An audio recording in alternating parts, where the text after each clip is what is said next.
आपके अपने चैनल हिंदी राज में सभी साथियों को, भाई बहनों को नमस्कार। आज आपका हिंदी का बहुत ही महत्वपूर्ण टॉपिक है समास।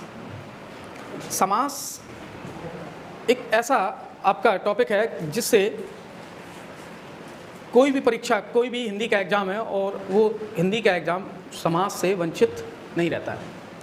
और आपको समास एक टेबल बना के ही आपको पूरा समास ख़त्म करवा दिया जाएगा। एक टेबल में ही आपका पूरा समास ख़त्म हो जाएगा और बहुत ही सरलतम रूप से समझाने की कोशिश की जाएगी। देखिए, समास का शाब्दिक अर्थ जो होता है संक्षेप। समास का शाब्दिक अर्थ क्या है? संक्षेप। समास की दो पॉइंट्स और हैं जो अक्सर परीक्षाओं में, प्रतियोगी परीक्षाओं में, हिंदी के पेपर में पूछ दिया जाता है कि समास का शाब्दिक अर्थ क्या होता है, समास विग्रह करने की क्रिया को क्या कहते हैं, समास विग्रह करने पर जो पद आए हैं उन पदों को क्या कहते हैं। जैसे हमने एक कोई छोटा सा कोई उदाहरण लिया, गौशाला। गौशाला का समास विग्रह जब करेंगे,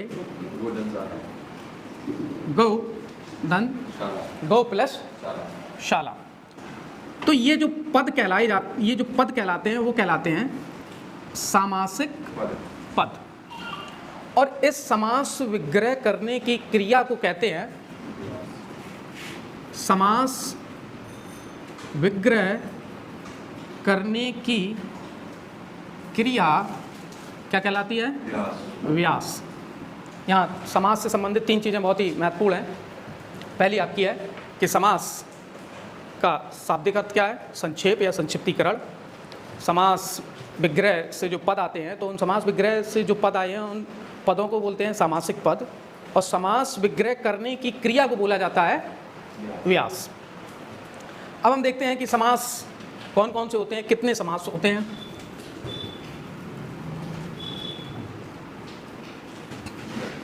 आपकी सामान्य हिंदी में 6 समास पढ़ने को मिलते हैं, और 6 समास आपके कौन कौन से हैं?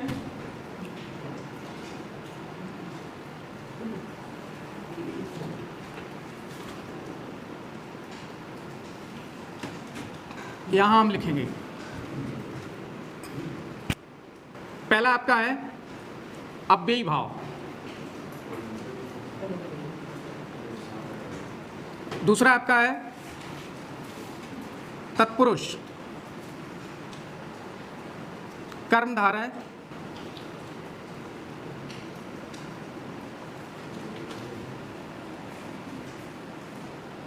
चौथा दिगु, पांचवा आपका है द्वंद्व, और छठवां आपका है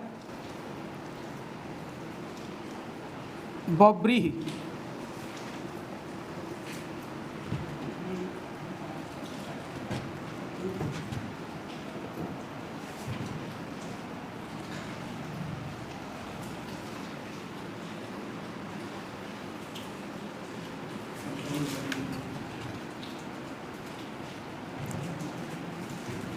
एक आपका कॉलम बनेगा जहाँ पे हमें बताना है कि पद प्रधानता के अनुसार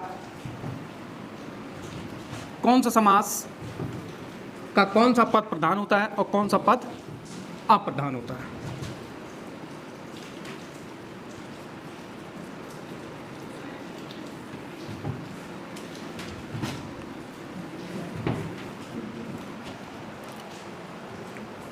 पद प्रधानता में अव्ययी भाव का पहला पद प्रधान, जिसको बोला जाएगा प्रथम पद या पहला पद। तत्पुरुष में उत्तर पद प्रधान, प्रथम पद प्रधान, उत्तर पद प्रधान, और लगातार 3 समास के उत्तर पद प्रदान होंगे। अच्छा, जब आपके प्रथम पद प्रदान हो गया, उत्तर पद प्रदान हो गया, उत्तर पद, अब यहाँ पर आपके दोनों पद प्रदान और दोनों पद अप्रधान। प्रथम पद प्रदान तो उत्तर पद अप्रधान, उत्तर पद प्रदान, उत्तर पद प्रदान, उत्तर पद प्रदान, तो इसका प्रथम पद क्या हो जाएगा? अप्रधान। इसका प्रथम पद हो जाएगा अप्रधान। यहाँ दोनों पद प्रधान है और यहाँ दोनों पद अप्रधान है। अब हम इनका नियम देखेंगे। नियम क्या है? बस यही एक आपका कॉलम है, बस ये एक कॉलम आपने तैयार कर लिया, समास की समस्या आज से खत्म। पद प्रधानता पे एक प्रश्न पूछ देते हैं कभी कभी एग्जाम में कि इस समास का कौन सा पद प्रधान होगा, या उत्तर पद प्रधान किस समास का होता है। तो यहाँ से आ गया अव्ययी भाव का प्रथम पद प्रधान, लगातार 3 के उत्तर पद प्रधान, और द्वंद्व का दोनों पद प्रधान, और बहुब्रीहि के दोनों पद अप्रधान। अव्ययी भाव इसका नाम क्यों पड़ा समास का? क्योंकि ये अव्यय से बनता है, और अव्यय कौन सा? उपसर्ग। उपसर्ग, उपसर्ग कौन से? आ, अनु, प्रति, भर, हर, आदि,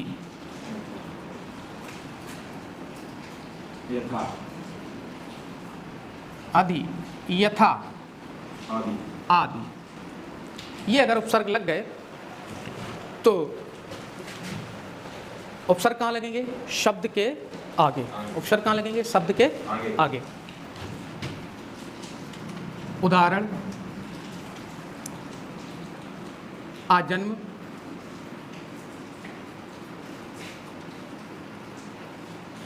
अनुरूप,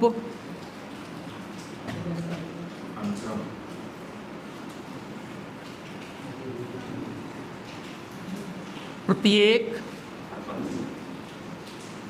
भरपूर, हर पल,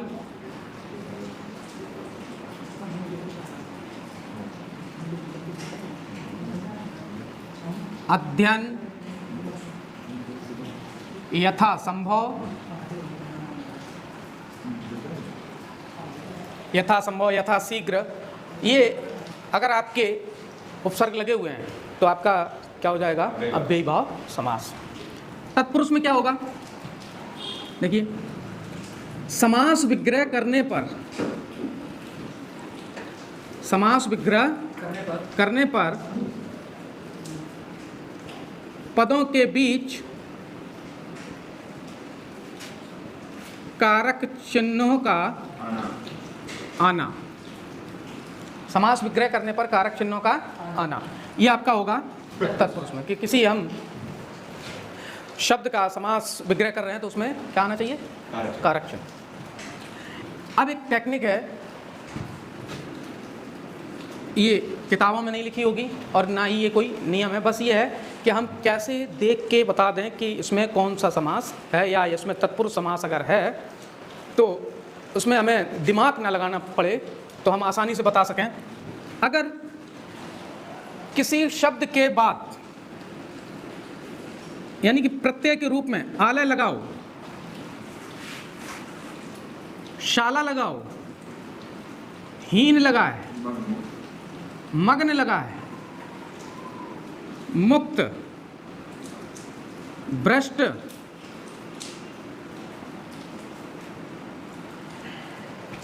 ये अगर लगे हुए हैं तो समझ जाओ वहां पर कौन सा समास होगा? तत्पुरुष समास। तो देखिए जरा, शिवालय,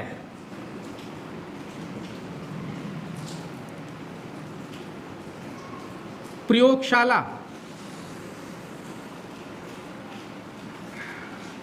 बुद्धिहीन,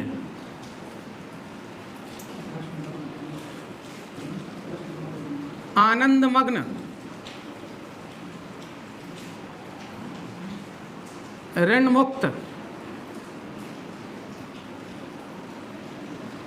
पथभ्रष्ट, पथभ्रष्ट, ये आपके हो गए कि ये अगर आपके प्रत्यय रूप में लगे हैं तो हम दूर से ही पहचान के बता दें कि इसमें कौन सा समास है और कौन सा समास नहीं है।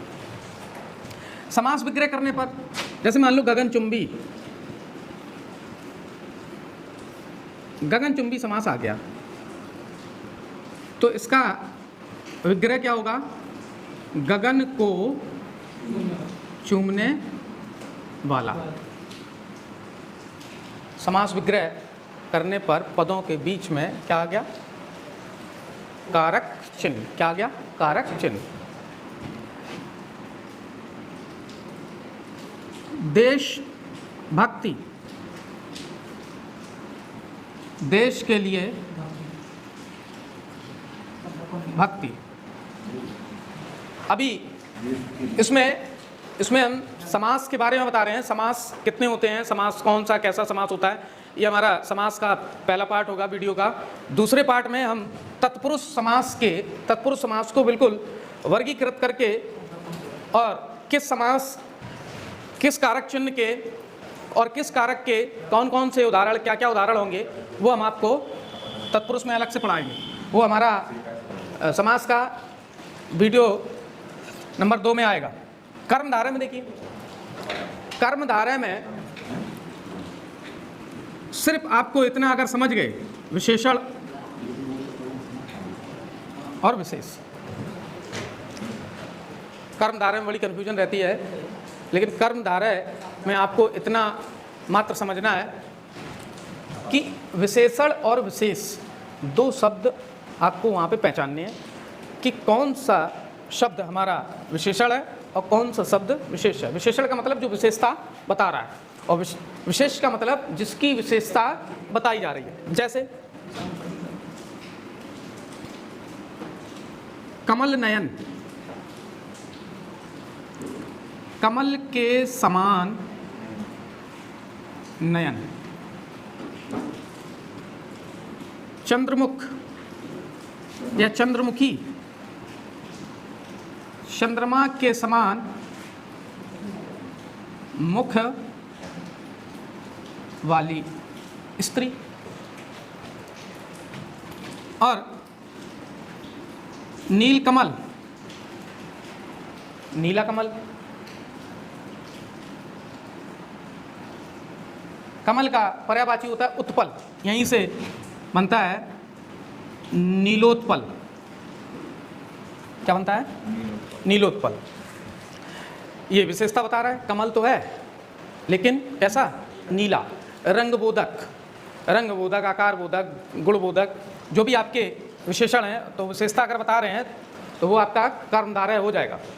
तो कमल कैसा? नीला कमल।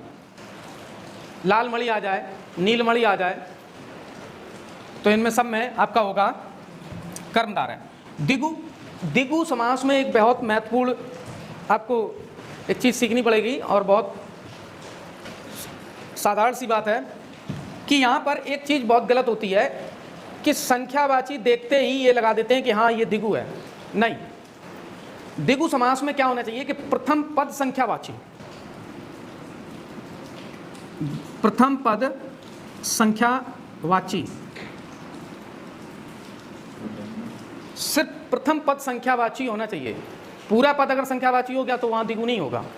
जैसे त्रिनेत्र, तीन नेत्र, नेत्रों का समूह, नवग्रह, नौ ग्रहों का समूह। ये आपके हो गए। जैसे सप्ताह दे दिया जाए, सप्ताह में 7 दिनों का समूह। अच्छा, सप्ताह में 7 दिनों का समूह। हफ्ता बोल दिया जाए तो हफ्ता में कितने दिनों का समूह? 8 दिनों का समूह। ये चीज़ नोट रखेंगे, हफ्ता में 8 दिनों का समूह, सप्ताह में 7 दिनों का समूह। यहीं पर अगर कह दिया जाए 45 शब्द दिया गया, 45, तो यहाँ कौन सा समास होगा? तो 45 में आपका द्विगु समास 45 में आपका द्विगु समास नहीं होगा। 45 में आपका द्विगु समास नहीं होगा तो होगा कौन सा समास? 45 को हम लिख सकते हैं 40 और 5। अभी बस इतना भर समझ लीजिए कि 45 में द्विगु समास नहीं होगा। अभी द्वंद्व में जब आपको बताएंगे तब आपको ये सही समझ में आ जाएगा ये कहाँ होगा। द्वंद्व में क्या होगा? समास विग्रह करने पर पदों के बीच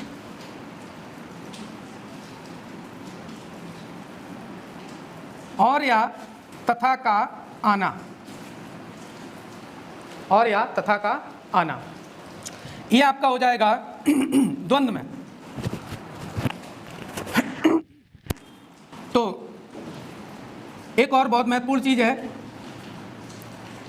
कि विपरीत या विलोम शब्दों का युग्म, ये दो चीज़ें आपने समझ ली, कभी द्वंद्व आपका गलत होना ही नहीं है।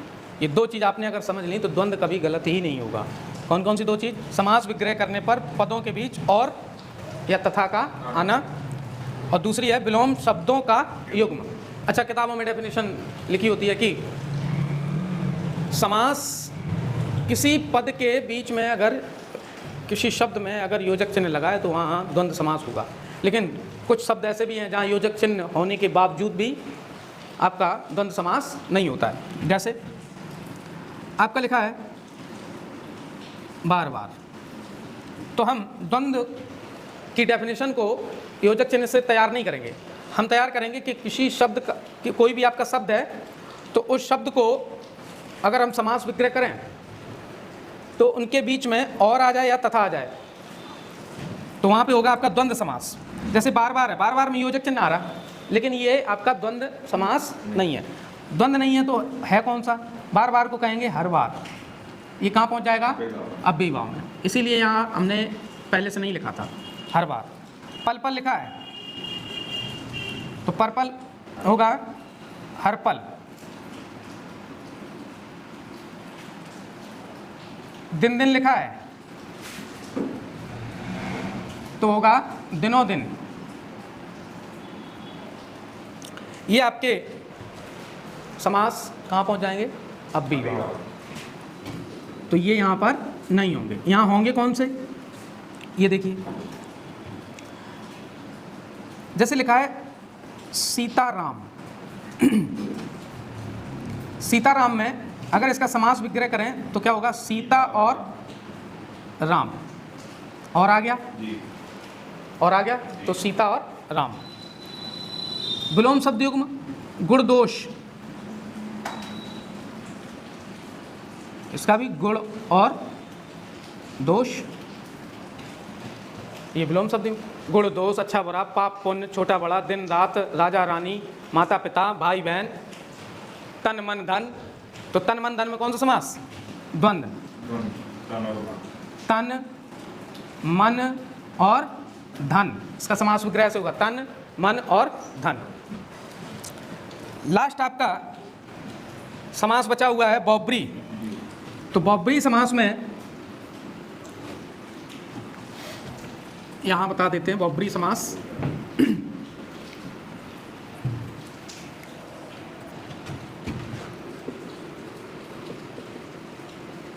बहुब्री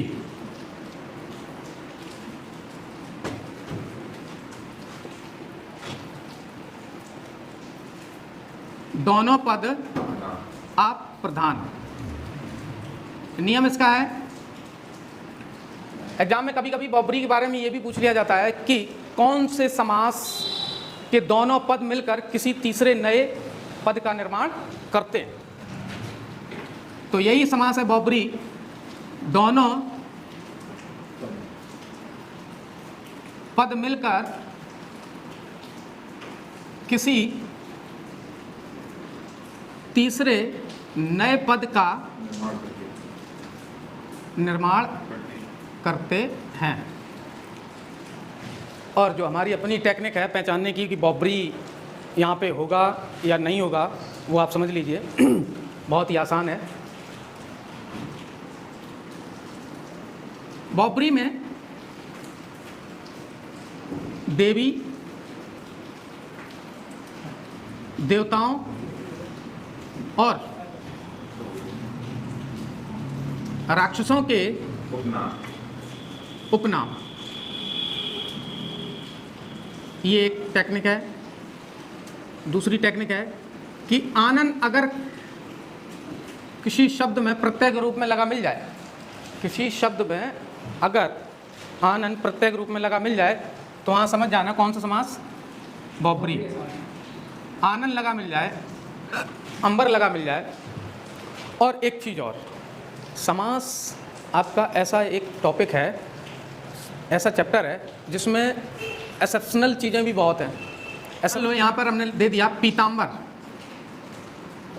तो पीताम्बर में बॉबरी तो है, पीताम्बर में बॉबरी तो है, लेकिन अब ये हमारे क्वेश्चन पर डिपेंड करेगा, क्वेश्चन के ऑप्शंस पे डिपेंड करेगा कि वो बॉबरी भी दे रहे हैं या बॉबरी ना दे के कर्मधारय दे रहे हैं। पीताम्बर का मतलब होता है पीला वस्त्र, और दूसरा इसका अर्थ है पीले वस्त्र धारण करने वाला, अर्थात भगवान श्री कृष्ण। तो भगवान श्री कृष्ण के लिए अगर अर्थ लगाया जा रहा है तो वो बॉबरी में आ जाएगा, और अगर पीताम्बर को पीला वस्त्र के रूप में अगर अर्थ लगाया जा रहा है तो वो कर्मधारय में हो जाएगा। पीताम्बर, नीलांबर, श्वेतांबर, दिगंबर, दशानन, चतुरानन, पंचानन, षडानन और गजानन, ये अंबर और आनंद के कुछ उदाहरण हैं। अब देखिए देवी देवताओं के नाम, चक्रधर, मुरलीधर, वीणापाणी,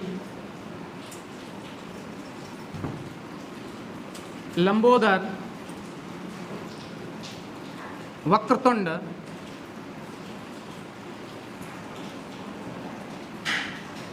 चंद्रमौली। दशानन किसे कहते हैं? दस सिर वाला यानी कि रावण। चतुरानन किसे कहते हैं? चतुरानन कौन? 4 सिर जिसके हैं यानी कि ब्रह्मा जी। पंचानन 5 मुख, पंचमुखी भगवान यानी कि हनुमान जी। षडानन कहते हैं कार्तिकेय को। षडानन किसको कहते हैं? कार्तिकेय को। कार्तिकेय गणेश जी के भाई। और गजानन गणेश जी को। चक्रधर भगवान विष्णु को, मुरलीधर भगवान श्री कृष्ण को, कन्हैया जी को, वीणापाणी सरस्वती माता को, लंबोदर गजानन गणेश जी को, वक्रतुंड गणेश जी को, चंद्रमौली भगवान शिव को। ये आपके समास हुए। अब इसमें आपका जो तत्पुरुष समास है इसके भी 6 आपके पार्ट हैं तत्पुरुष के भी। तत्पुरुष के पाठ को विवरण में आपको दूसरे वीडियो में आपको समझाया जाएगा। तत्पुरुष हो गया, और तत्पुरुष का एक और हो गया नस तत्पुरुष। नस तत्पुरुष या निया तत्पुरुष भी बोलते हैं। यह भी आपका हमारे समास के दूसरे पार्ट में आपको मिलेगा। तो कोशिश है कि आप लोगों को समास समझ में आया होगा। समास एक बार रिवाइज कर लेते हैं। समास का शाब्दिक अर्थ होता है संक्षेप या संक्षिप्तीकरण। समास विग्रह करने पर जो पद आते हैं, समास विग्रह करने पर जो पद आते हैं उन्हें कहते हैं सामासिक पद। दोनों पद हमारे जो होते हैं वो क्या कहलाते हैं? सामासिक पद। अच्छा, पहला पद हमारा कहलाता है प्रथम पद और दूसरा पद कहलाता है उत्तर पद। समास विग्रह करने की क्रिया को व्यास कहते हैं। समास विग्रह करने की क्रिया को क्या कहते हैं? व्यास कहते हैं। समास हमारे जो विषय में हमारे हमारा जो सिलेबस है उसमें 6 समास पढ़ने को मिलते हैं। अव्ययी भाव, तत्पुरुष, कर्मधारय, दिगु, द्वंद्व और बहुब्री।